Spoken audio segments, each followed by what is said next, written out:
2001년 9월 11일은 미국 역사에서 가장 치욕적인 날 중에 하나로 기억이 될 것입니다.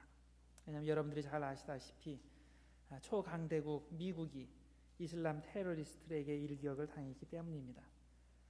미국 경제의 상징인 월드 트레이드 센터가 비행기 충돌로 무너지고 군사력의 상징인 펜타곤이 다른 비행기가 돌진해서 심하게 파손되었고 또 그것으로 인해서 수천 명의 사상자가 났습니다. 그들 중 어느 누구도 그날이 그들의 마지막 날이 되리라고는 아무도 상상을 못했습니다. 이런 무자비한 테러 행위의 배후에는 누가 있었습니까? 알카에다 지도자인 오사마 빈 라덴이 있었죠. 아프가니스탄에서 이런 일을 자행을 했는데 그 파키스탄에서 오랫동안 숨어 지내다가 2011년에 미국 정보국에 발각이 되어서 네이비 실의 비밀 작전으로 살해되었습니다.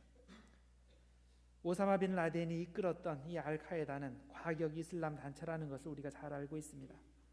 미국을 비롯한 여러 각국 나라에서 무차별 테러를 자행을 하고 있었습니다.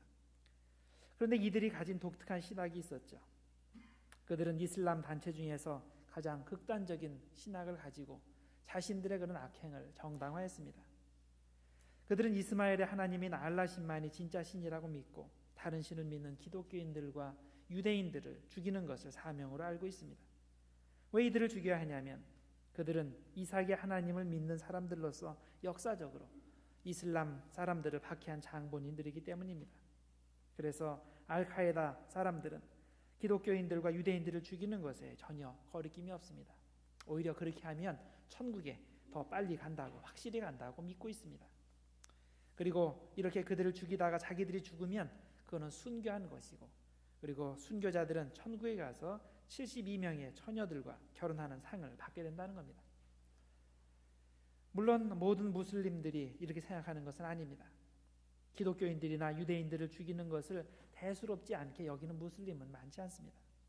그러나 극단주의자들은 기독교인들과 유대인들을 적으로 생각하고 그런 적을 죽이는 것을 사명으로 알고 있습니다. 그래서 911 테러 사건 같은 극악한 일을 벌일 수 있는 것입니다. 이렇게 스스로 신앙심이 깊다고 생각하지만 실제적으로는 반인륜적인 악행을 서슴지 않는 사람들을, 그런 종류의 사람들은 이슬람 쪽에만 있는 것이 아니라 우리 기독교 쪽에도 있습니다. 이미 구약 성경 시편이 쓰일 때에 그런 사람들이 있었습니다. 오늘 우리들이 시편 14편을 읽었는데 거기에 그런 사람들이 나옵니다. 그런 종류의 사람들을 가리켜서 어리석은 사람들, fools라고 부르고 있습니다. 여기서 말하는 어리석은 자들이란 자신들의 믿음과 행동이 전혀 일치하지 않는 사람들을 가리킵니다. 예를 들면 학생이 공부를 하지 않으면서 스스로 생각하기에 나는 참 훌륭한 학생이야 이렇게 믿는다면 참 어리석은 사람이죠. 자신이 믿고 있는 거랑 자신이 행동하는 거랑 전혀 맞지 않기 때문입니다. 그래서 우리가 수천 명의 무고한 사람들을 죽이고도 파라다이스에 갈 거라고 믿는 모슬렘 테러리스트를 생각해 볼 때 정말 어리석은 사람들이라고밖에 부를 수 없고, 동시에 기독교인들 중에서도 하나님이 금하시는 온갖 종류의 악행을 행하면서도 나는 구원받을 거야, 나는 정말 신앙이 있는 사람이야 이렇게 생각하는 사람들이 있다면 참으로 어리석은 바보들인 것입니다. 왜냐하면 그들의 결국은 마지막에 멸망이 될 것이기 때문입니다. 오늘 본문 1절에 보면 어리석은 바보들의 특징이 나옵니다. 어리석은 자는 그의 마음에 이르기를 하나님이 없다 하는도다. 하나님이 없다고 말을 합니다. 우리가 이 구절을 읽을 때 우선 이것을 문자 그대로 받아들일 수가 있습니다. 그래서 지적으로, 머리로, intellectually 하나님의 존재를 부정하는 사람들을 지칭하는 것으로 생각할 수 있습니다. 이런 사람들 중에는 불가지론을 주장하는 사람들이 있습니다. 아그나스틱이라고 그러는데요. 하나님이 있는지 없는지 모른다는 사람이 있고, 또 무신론자들도 있습니다. 에이티스트라고 그러죠. 아예 하나님이 없다고 믿는 사람들입니다. 대표적으로 니체라는 철학자가 있었죠. 하나님은 죽었다, 신은 죽었다 그렇게 얘기한 철학자가 있었습니다. 그런데 오늘 말씀 전체를 읽어보면 특히 이 시를 쓴 다윗이라는 역사적 인물의 배경을 생각해 보면 이건 그런 지적 무신론자들에 관한 말이 아니고 당시 하나님의 백성들, 이스라엘 사람들에 관한 이야기임을 우리들이 알 수 있습니다. 다시 말해서 본문에서 언급하는 어리석은 바보는 입으로는 하나님을 믿는다고 하고 스스로를 하나님의 백성으로 생각하지만 실제 생활에서는 그 마음의 중심과 그 삶에서는 하나님이 없는 삶을 사는 사람들을 말합니다. 그래서 1절에서 어리석은 사람은 하나님이 없다고 말하는 사람이라고 지적을 하고 나서 곧바로 그들의 악행을 설명하고 있습니다. 어리석은 자는 그의 마음에 이르기를 하나님이 없다 하는도다. 그리고 그들은 부패하고 그 행실이 가증하니 선을 행하는 자가 없도다. 그 다음에 4절에 또 이렇게 말씀합니다. 죄악을 행하는 자는 다 무지하냐. 그들이 떡 먹듯이 내 백성을 먹으면서 여호와를 부르지 아니하는도다. 스스로는 하나님의 백성이라고 생각하는데 이런 일들을 자행을 한다는 겁니다. 오늘 본문 시편 14장을 읽으면서 한 가지 흥미로운 사실을 발견하게 됩니다. 그것은 1절에서 언급한 어리석은 사람, 바보, 풀 이런 단어가 히브리어로는 나발이라는 단어인데 이 나발을 그러면 여러분들 기억나는 것이 있죠. 사무엘상 25장에 나오는 그 어리석은 부자의 이름이 나발이었습니다. 다윗 왕 시절에 나발이라는 사람이 있었는데 이 사람은 갈렙의 자손입니다. 그 12명의 정탐꾼 중에서 하나님께 순종하고 긍정적인 시각으로 순종하자는 그렇게 얘기한 그 두 사람이 있었는데 여호수아와 갈렙이죠. 이 두 사람만이 이 족장들이 나중에 실제로 가나안 땅을 밟게 되는데 그중 갈렙의 자손입니다.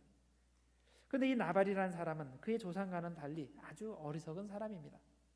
그의 이름 나발은 어리석다는 뜻인데 꼭 그 이름과 똑같이 어리석은 짓을 하고 어리석은 삶을 살았습니다. 하나님의 축복을 받아서 일종의 조상 덕분인데 그 믿음의 가문에 태어나서 수많은 양떼와 염소떼를 가진 부자로 지냈지만 실제 삶으로는 하나님을 부인하는 사람, 행실이 악하고 완고한 사람이라고 했습니다. 다윗이 사울 왕을 피해서 도망 다닐 때 이 나발이 거주하는 지역에도 거주하게 되는데 그때 다윗은 나발이 가진 동물들과 목동들을 잘 보살펴주고 보호해 주었습니다. 나발과 사이좋게 지내기를 원했던 것입니다. 그런데 나발은 이에 전혀 감동도 안 하고 전혀 고마운 그런 마음도 표시하지 않았습니다. 괜히 아는 척했다가 자기 재산이 축날까 봐 그런 것이죠. 그러다가 나중에 나발이 양털을 깎고 축제를 벌이는 그런 시기가 돌아왔을 때 다윗이 사람들을 보내서 축제에 함께 참여하고 양식도 얻고자 했습니다. 그런데 나발이 어떻게 했습니까? 그들을 영접하지도 않았을 뿐만 아니라 다윗이 보낸 사람들을 그 인격적으로 모독하는 그런 말을 하게 됩니다. 나발이 다윗의 사원들에게 대답하여 이르되 다윗은 누구며 이새의 아들은 누구냐? 요즘에 각기 주인에게서 억지로 떠나는 종이 많도다. 그러니까 대응망덕한 그 다윗이라는 얘기예요. 그런 사람들 내가 왜 도와주냐? 그런 얘기죠. 내가 어찌 내 떡과 물과 내 양털 깎는 자를 위하여 잡은 고기를 가져다가 어디서 왔는지 알지 못하는 자들에게 주겠느냐 한지라. 근본도 모르는 이 사람들을 내가 왜 거두어 줘야 되냐? 이런 아주 그 인격 모독적인 말을 하게 됩니다. 나발이 이렇게 다윗을 모욕하자 이걸 들은 하인 중 하나가 큰일 났다 생각을 하고서 급히 그 아내인 아비가일에게 자초지정을 알렸습니다. 그러자 아비가일은 지혜로운 여자인지라 즉각 자기 집에 큰 불상사가 일어나는 것을 깨닫고 다윗의 분노를 가라앉히기 위해서 급히 그 음식을 챙겨서 다윗 쪽으로 이동을 하죠. 그 중간에 다윗을 만나게 됩니다. 군대를 이끌고 오는 그 다윗을 만나서 다윗의 분노를 가라앉히고 그래서 결국 이 위기를 넘기게 됩니다. 그런데 이렇게 아비가일이 일을 처리하고 집으로 돌아오게 되는데 그때 나발이 뭘 하고 있었습니까? 큰 잔치를 벌이고 술에 취해가지고 정신없이 즐기고 있었습니다. 그 다음날 이 아비가일이 남편 나발에게 자초지정을 얘기했죠. 그러니까 그 순간에 이 나발이 자기가 얼마나 엄청난 일을 저질렀는지 그 충격을 받게 됩니다. 자기가 얼마나 어리석었는지 그때 깨닫게 됩니다. 그리고 충격이 너무나 커서 며칠 못 가서 나발이 죽게 됩니다. 여러분 이것이 어리석은 자의 최후입니다. 그 믿음 좋은 갈렙의 후손으로 하나님의 놀라운 축복을 받았고 스스로도 하나님의 백성으로 알고 있으면서도 실제로는 하나님께서 원하시는 방향과는 정반대로 살고 있었던 것입니다. 자신의 믿음과 자신의 고백과 자신의 삶이 너무도 달랐다는 것입니다. 그 결과 그는 자기 이름 나발 어리석은 바보와 같이 그야말로 어리석게 행동하다가 어리석은 최후를 맞이하게 된 것입니다. 여러분 오늘 본문에 하나님을 부인하는 사람이 어리석은 사람이라고 했는데 이 어리석은 사람의 두 종류가 있다 그랬죠. 하나는 지적으로 하나님을 부인하는 사람이고, 둘째는 실제적으로 삶에서 하나님을 부인하는 사람입니다. 이 둘 다 어리석은 바보들입니다. 그런데 이 둘 중에 어떤 게 더 심각한 바보겠습니까? 두 번째 종류의 사람들이 더 심각한 어리석은 바보들입니다. 사실상의 무신론자들 더 위험한데, 왜냐하면 이런 사람들은 지적 무신론자보다 더 은근하고 포착이 잘 안 되기 때문입니다. 겉으로 잘 드러나지 않기 때문입니다. 이런 사실상의 무신론자들은 공개적으로 하나님을 믿는다고 고백을 합니다. 하나님은 공의로우시고 선하시고 사랑이 많으시고 그런 걸 믿고, 또 그런 분이기 때문에 당연히 우리가 하나님의 뜻대로 순종하며 살기를 원하신다는 것을 압니다. 근데 문제는 뭡니까? 이 사람들은 말만 하지, 입으로만 얘기를 하지 실제로는 삶에서 하나님을 부인한다는 것입니다. 자신의 악행을 심판하는 그런 하나님은 없고, 그렇기 때문에 마음대로 악행을 일삼는다는 것입니다. 그런데 이런 사람을 하나님께서 그냥 놔두십니까? 절대 그렇지 않습니다. 죄악의 씨앗은 거두기 마련입니다. 5절 6절에 그래서 그렇게 얘기합니다. 그러나 거기서 그들은 두려워하고 두려워하였으니 결국 두려워할 날이 오게 됩니다. 하나님이 의인의 세대에 계심이로다. 하나님은 의인의 편이라는 뜻입니다.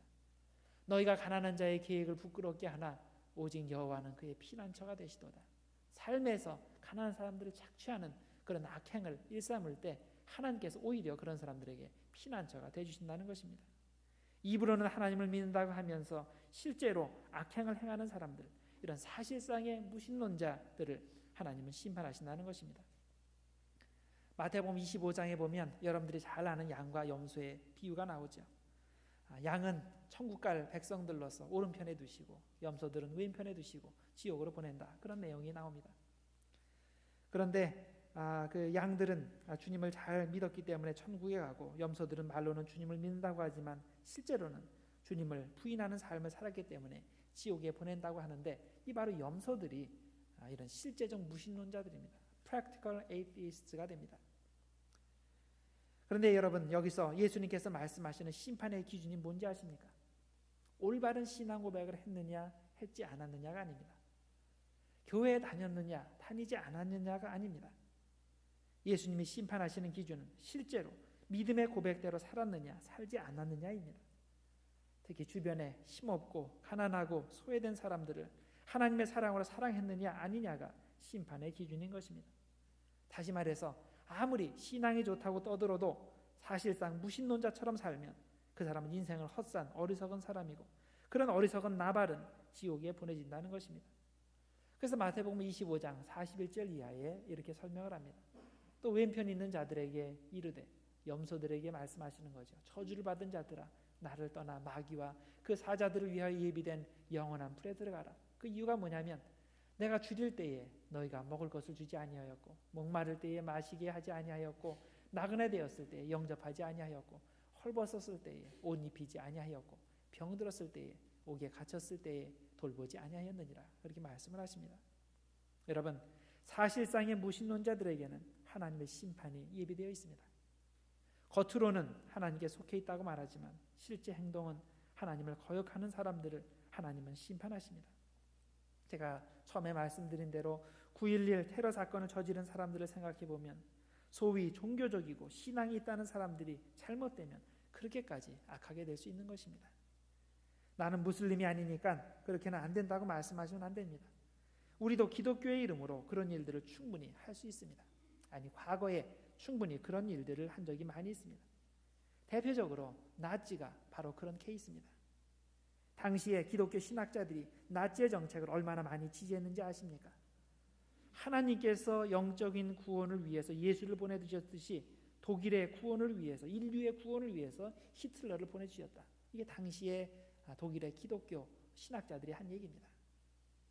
여러분, 우리는 입으로만의 그리스도인이 아니라 우리 중심이 변화된 진실된 그리스도인이 되어야 됩니다. 겉으로 신앙인의 모습을 보이는 것이 아니라 우리 실제 삶이 하나님을 인정하는 사람이 되어야 됩니다. 그럴 때 사실상의 무신론자가 되지 않고 참된 하나님의 백성이 되는 것입니다. 그리고 이렇게 참된 신자가 될 때 마지막 심판날에 영원한 천국에 들어가게 되는 것입니다. 미국에 어느 한 변호사가 있었습니다. 젊은 변호사인데 아주 의협심이 강하고 특별히 미성년자들을 돕는 그런 변호사였습니다. 이분이 무료 변론을 많이 맡아서 그 비행 청소년들을 많이 도와주었는데, 특별히 어느 한 청소년이 잡혀왔을 때 석방을 위해서 많이 노력을 해주었습니다. 그래서 그 청소년이 이제 석방이 되었는데, 얼마 안 있고서 똑같은 제목으로 그 청소년이 다시 잡혀 들어온 겁니다. 또 무료 변론을 해주었습니다. 그리고 타이르고 설득하고 다시는 여기 오지 말라고 그렇게 얘기를 해줬습니다. 이제는 착하게 살겠지 하고 생각했는데 얼마 지나지 않아서 또 들어온 거예요. 그래서 어떡합니까? 또 무료 변론을 해주고, 그래서 또 그 석방되게 했습니다. 3번씩이나 이렇게 도와주었습니다. 이제 세월이 한참 흘러갔습니다. 이 착한 변호사가 나중에 이제 판사가 되었습니다. 그런데 판사가 되어서 어느 날 보니까 그 옛날 자기가 알던 이 젊은이가 다시 잡혀서 들어온 겁니다. 자, 옛날에 그렇게 자기를 많이 도와준 변호사가 이제 판사가 된 것을 보고 이 사람이 얼마나 반가웠겠습니까? 근데 문제는 이번에는 이 사람이 1급 살인죄로 잡혀온 것입니다. 사형이 합당한 죄목이 있는 것입니다. 그래서 이 죄수는 판사에게 호소를 합니다. 판사님, 한 번만 더 옛날처럼 저에게 기회를 주십시오. 이때 판사가 뭐라고 대답을 했겠습니까? 이보시오, 내가 변호사였을 때는 내가 당신을 돕고자 했습니다. 당신을 정말 열심히 도왔습니다. 그런데 당신은 나의 충고를 거절했습니다. 또 범죄하고 이제 또 이렇게 잡혀서 왔습니다. 오늘 나는 당신을 변호사로 만나는 것이 아니고 판사로 만나고 있는 겁니다. 지금 내가 해야 하는 일은 판사로서 일을 하는 것입니다. 당신은 사형입니다. 여러분, 우리가 모두 예수님을 2번 만난다는 것을 알고 계십니까? 지금 한 번 만나고 심판 때에 다시 한번 만납니다. 여러분, 지금 우리의 목숨이 붙어 있을 때 예수님 앞에 오면 예수님께서는 우리를 만나주시는데 우리를 변호사로서 만나주십니다. 사탄에게서 우리를 보호해 주시고 하나님 앞에서 우리를 변호해 주십니다. 그러나 만약 우리가 예수 그리스도를 거절하면 우리의 머리로서가 아니라 우리의 삶으로 예수님을 거절하면, 부인하면 우리가 그 그리스도를 다시 만나게 될 텐데 그때는 심판의 주님으로 다시 만나게 됩니다. 여러분, 혹시 내가 지금 사실상의 무신론자가 아닌가 한번 깊이 생각해 보시기 바랍니다. 정말로 내가 내 중심에, 내 삶에 하나님을 믿고 하나님을 인정하고 그 말씀대로 순종하고 있습니까? 아니면 겉으로만 하나님을 믿는 모습을 보이고 있습니까? 여러분, 지금이 바로 우리의 문제를 해결할 때입니다. 우리는 내일이 어떻게 될지 모릅니다. 지금 이 순간이 은혜를 받고 회개하고 구원을 받을 때인 것입니다. 주님이 아직 우리의 변호사가 되셔서 우리를 도우시고 변호하실 수 있을 때 지금 주님께로 나와서 깨닫고 회개하고 다시 주님께로 돌아오시길 바랍니다. 말과 겉모습만의 신앙인이 아니라 내면과 삶이 하나님의 말씀으로 변화된 진실한 신자들이 모두 되셔서 장차 주님의 심판대 앞에 설 때 모두들 양이 되어서 하나님의 천국으로 인도해 드리는 그런 여러분들 모두가 되기를 주님의 이름으로 축원드립니다. 기도하겠습니다. 하나님 아버지, 감사합니다. 오늘도 주님의 말씀으로 우리 영혼을 비추어 보게 하심을 감사합니다. 우리가 행여나 사실상의 무신론자가 되지 않을까 항상 자신을 돌아보는 사람이 되기를 원합니다. 우리가 비록 머리로는 하나님의 존재를 믿는다고 해도 실제로 우리의 중심과 우리의 삶에서 주님의 존재를 부정하고 하나님이 원하시지 않는 악을 행할 때가 많이 있음을 고백합니다. 주님, 불쌍히 여기시고 우리가 다시금 깨닫고 주님께로 돌아와 회개하게 하시고 주님의 말씀으로 변화된 진실한 신자들이 되게 하여 주시옵소서. 예수님의 이름으로 기도드렸나이다. 아멘.